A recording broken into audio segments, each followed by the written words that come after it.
एक जमाने में एक सरसब्ज देहात की पहाड़ियों में बसे एक छोटे से गांव में सूफिया नाम की एक शफीक और शरीफ रूह रहती थी।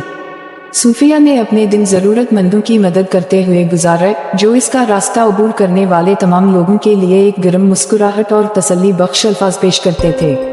एक दिन चहलकदमी के दौरान सूफिया को एक छोटा जख्मी परिंदा मिला।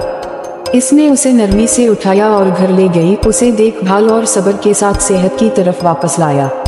जैसे ही चिड़िया सेहतयाब हो गई, सूफिया ने उसे वापस आसमान पर छोड़ दिया, खुशी के साथ ये देखकर कि वो ऊपर जाता है, इसका मीठा गाना हवा भर रहा है।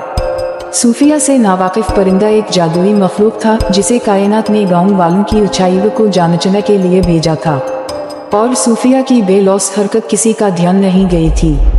अगले दिन एक पुरस्कार पैकेज इसकी दहलीज पर पहुंचा, जिसमें एक छोटा चमकता हुआ क्रिस्टल था।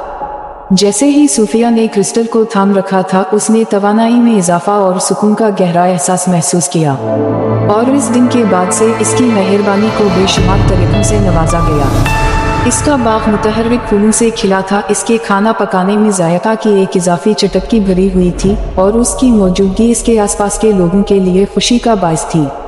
सूफिया की मिसाल से मुतासिर होकर गांव वालों ने एक दूसरे के साथ मेहरबानी और हमदर्दी का मुजाहिरा करना शुरू कर दिया, और जल्द ही पूरा गांव गर्मजोशी और सखावत की पनाहगाह में तब्दील हो गया। और सूफिया नरम रूह इस सब के दिल में थी, इसकी अच्छाई एक परामन झील पर लहरों की तरह बाहर की तरफ फैल रही थी।